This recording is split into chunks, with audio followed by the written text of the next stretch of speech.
Hello guys, welcome back to MKS Biovision genetics classes. आज हम लोग जेनेटिक्स में साइटोप्लाज्मिक इनहेरिटेंस के उस एस्पेक्ट को पढ़ेंगे जो प्लांट ब्रीडिंग में बहुत हेल्पफुल होता है।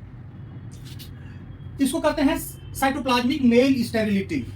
कुछ प्लांट नेचर में ऐसे पाए जाते हैं जिसके पॉलन ग्रेन फंक्शनल नहीं रहते हैं, ये अपने आप स्पॉन्टेनियस म्यूटेशन के कारण बनते हैं। तो वैसे प्लांट में जो मेल स्टेरिलिटी होता है वो साइटोप्लाज्मिक जीन यानी माइटोकॉन्ड्रियल जीन में म्यूटेशन के कारण हो सकता है या फिर न्यूक्लियर जीन में भी म्यूटेशन के कारण हो सकता है। तो ये जो साइटोप्लाज्मिक मेल स्टेरिलिटी है ये एक एग्जांपल है जिसमें जो मेल स्टेरिलिटी है यानी कि फंक्शनैलिटी ऑफ पॉलन ग्रेन है वो कंट्रोल होता है न्यूक्लियर जीन और साइटोप्लाज्मिक जीन दोनों के द्वारा। कुछ फैक्ट्स हैं इसके बारे में। Cytoplasmic male sterility is a genetic condition where plant is unable to produce functional pollen grain और मेल गैमेट्स, यानी कि ये इसमें फंक्शनल पॉलन ग्रेन इस कंडीशन में नहीं बनता है। CMS is cytoplasmic male sterility is maternally inherited, यानी कि ये साइटोप्लाज्मिक कैरेक्टर है। It is due to spontaneous mutation in mitochondrial gene of mtDNA, mitochondrial gene में म्यूटेशन के कारण होता है। Such mutation hampers the normal development of pollen grain.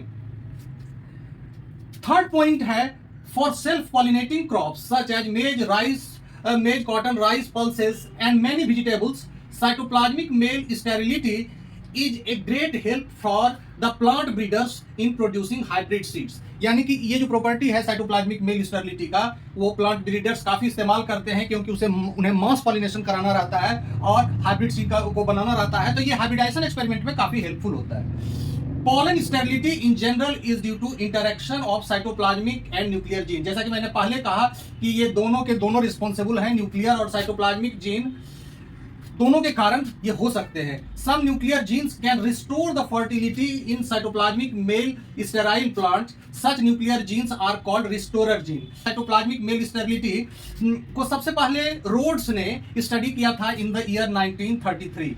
इन्होंने देखा था मेज में कि दो तरह के प्लांट पाए जाते हैं नेचर में। कुछ वैसे प्लांट पाए जाते हैं mail can do self pollination, इसमें ऑटोगेमी संभव है, ये सेल्फ पॉलिनेशन के थ्रू अपना सीड बना सकते हैं, लेकिन क्रॉस पॉलिनेशन भी इसमें होता है। तो इसमें नेचर क्या चाहता है कि सेल्फ पॉलिनेशन से तो कुछ वेरिएशन नहीं होता है, लेकिन यदि साइटोप्लाज्मिक मेल स्टेरिलिटी आ जाती है तो प्लांट क्या होता है, उसके पॉलन फंक्शनल नहीं रहते हैं और प्लांट जो है पूरी तरह से एक फीमेल प्लांट की तरह बिहेव करता है। और फीमेल प्लांट की तरह बिहेव करता है तो उस कंडीशन में वैसे प्लांट को सीड प्रोडक्शन के लिए, सीड फॉर्मेशन के लिए क्रॉसिंग की जरूरत पड़ती है, यानी कि दूसरे प्लांट्स के नेबरिंग प्लांट से पॉलन आएगा तभी वहां पॉलिनेशन होगा और सीड बनेगा। तो उस जो मेल स्टेराइल प्लांट होते हैं वो केवल क्रॉसिंग के थ्रू ही यह सीड बनाते हैं। They are fully dependent on the pollens obtained from the other plants. तो यहां देखते हैं कि तो इस तरह से क्या होता है कि नेचर में जो ये व्यवस्था है इसके कारण सेल्फिंग को डिस्करेज किया जाता है और क्रॉसिंग को इनकरेज किया जाता है। क्रॉसिंग के कारण डाइवर्सिटी आता है, हाइब्रिड विगर बढ़ता है, प्लांट में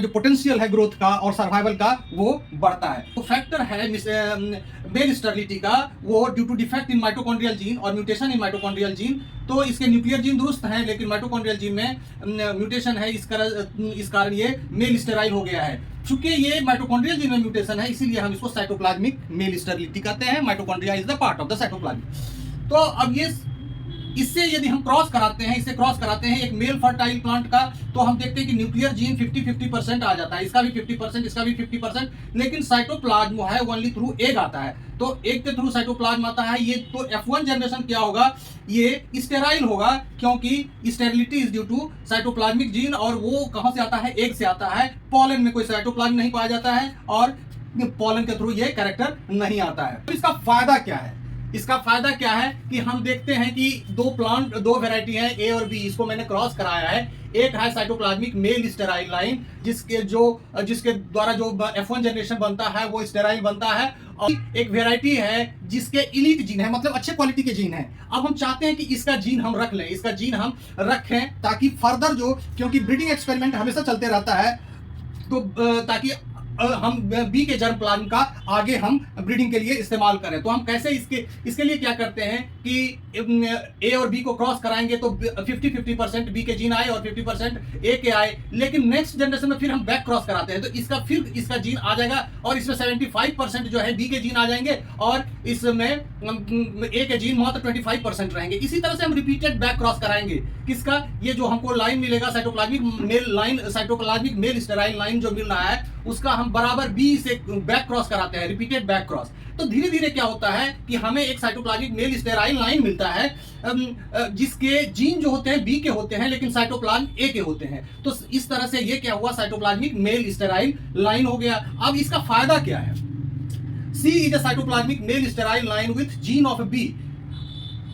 Hybridization in mass is easy, emasculation is not needed. इसमें है कि जनरली जब हम बाइसेक्सुअल फ्लावर को क्रॉसिंग कराते हैं तो एक जिसको हम फीमेल प्लांट बनाना चाहते हैं उसके मेल प्लांट को मैनुअली हम रिमूव कर देते हैं। The process is called emasculation. तो ये हम कुछ प्लांट का कर सकते हैं लेकिन लार्ज स्केल पर हम हाइब्रिडाइजेशन नहीं कर सकते हैं और राइस वगैरह के राइस मेज के फ्लावर्स बहुत छोटे होते हैं। Emasculation is impossible in such flower. तो इसके लिए यदि हमको इस तरह का कोई प्लांट मिल जाए तो जो कि मेल स्टेराइल हो, यानी कि उसके पॉलन खुद के नॉन फंक्शनल है, उसके मेल पार्ट को हटाने की जरूरत नहीं है, तो वैसा प्लांट खुद ही फीमेल प्लांट की तरह बिहेव करता है। तो मान लीजिए हमको बी का जर्म प्लाज्म रखना है तो बी प्लांट में साइटोप्लाज्मिक स्टेराइल लाइन आ गया है, ए का साइटोप्लाज्म है और बी का जीन है। तो ये जो बी वाला है ये फीमेल प्लांट की तरह इस्तेमाल होगा क्योंकि पॉलन ग्रेन नहीं बन पाएगा, इसीलिए ऑटोमेटिकली ये प्लांट फीमेल हो जाएगा। अब मान लीजिए हम कोई हम चाहते हैं कि बी का हम किसी और डिजीज रेसिस्टेंट या किसी और अच्छे वेराइटी से क्रॉस करावे, तो हम क्या करते हैं कि सी का क्रॉस डी से कराते हैं। सी कहां से आया है? सी में जीन जो है बी का ही जीन है, बी का जीन है सी में। न्यूक्लियर जीन सारे बी के आ चुके हैं सी में और कली इसमें इमेस्कुलेशन की जरूरत नहीं पड़ती है, ये फीमेल प्लांट की तरह बिहेव करता है। और डी क्या है? डी एक फर्टाइल प्लांट है, फर्टाइल प्लांट है तो इसमें एग और पॉलन जो है दोनों होंगे तो ये जो है बाइसेक्सुअल होगा, ये बाइसेक्सुअल होगा। अब हम क्या करते हैं, इसके हम एग और इसके पॉलन से जब हम क्रॉस कराएंगे तो सी और डी से हमको क्या मिलेगा? मान लीजिए कोई ई वैरायटी मिलेगा जो इलीट है या इंप्रूव्ड वैरायटी है, इलीट और इंप्रूव्ड वैरायटी जैसा हम चाहते थे। यानी कि हम चाहते थे कि हम जो बी का कैरेक्टर है, बी के कैरेक्टर को हमारा पर्पस था बी के कैरेक्टर को डी से मिलाना, दोनों के डिजायर्ड कैरेक्टर को किसी एक क्रॉप में ले आना। तो हम इससे ले आए हैं। इसमें हमने क्या किया कि बी को जो कि साइटोप्लाज्मिकली फर्टाइल था उसको साइटोप्लाज्मिक स्टेराइल लाइन उससे बनाए, वो सी हो गया और सी को डी से इजीली हाइब्रिडाइज करा के फिर हमें ई मिल गया। तो इस तरह से हम दो प्लांट को क्रॉस करा के एक नया प्लांट हमें मिला।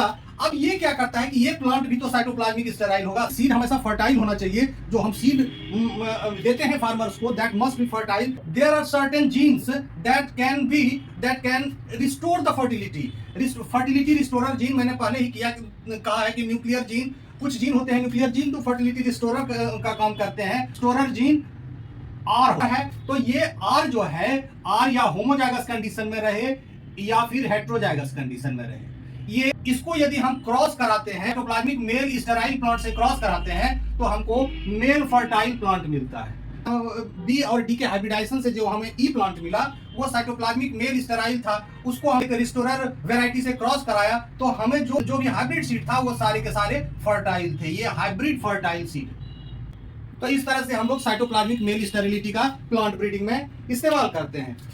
साइटोप्लाज्मिक इनहेरिटेंस का एग्जांपल है जिसमें माइटोकॉन्ड्रियल जीन का रोल रहता है। इस for example petite inheritance in east, इसको हमने अपने चैनल पर डाल भी दिया है। और पॉकी इन न्यूरोस्पोरा क्रासा में पॉकी म्यूटेशन होता है। न्यूरोस्पोरा क्रासा में पॉकी म्यूटेंट होता है जो कि ये भी माइटोकॉन्ड्रियल जीन म्यूटेशन के कारण होता है और जब ग्रोथ कम होता है तो उसको हम पॉकी करते हैं और ये भी एक एग्जांपल है इनहेरिटेंस थ्रू माइटोकॉन्ड्रियल जीन का।